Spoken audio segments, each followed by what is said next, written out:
At the beginning of May, we were made aware that we would be building a 2020 Supra. Supra to me means like import muscle car.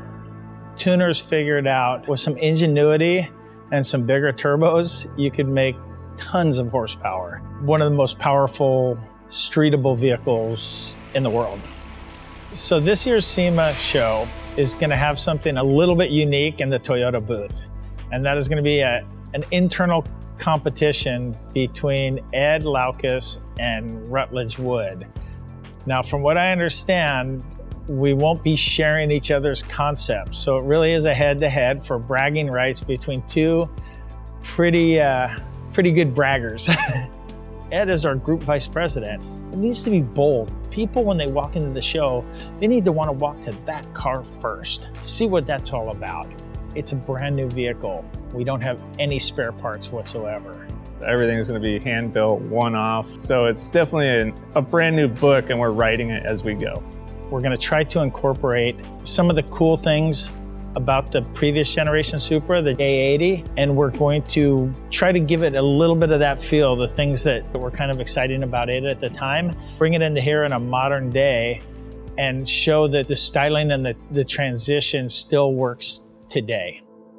We ran it on the dyno and then we took it down to the quarter-mile drag strip. It's light and has a lot of horsepower. We're looking probably 540 to 600 horsepower, depending on what we can come up with.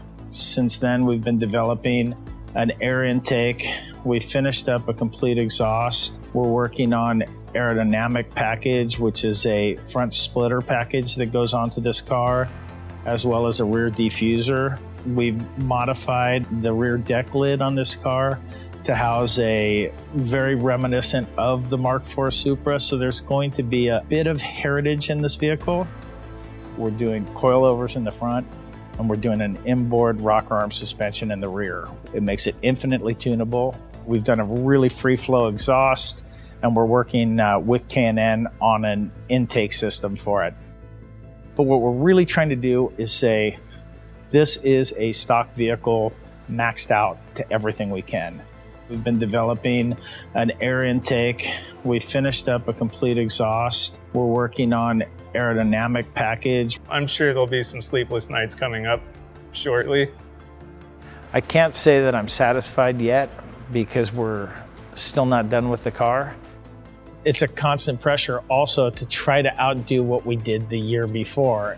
Last year, we built an automated pizza kitchen in the back of a double cab Tundra that was powered by a fuel cell power plant.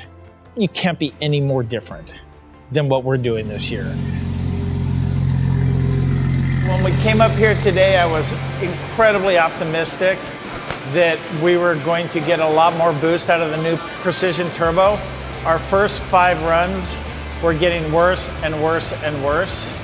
By working with Alex, going back and forth and figuring out some of the reasons, we were able to eliminate that and we ended up with almost 525 horsepower. So I would say it was a huge success.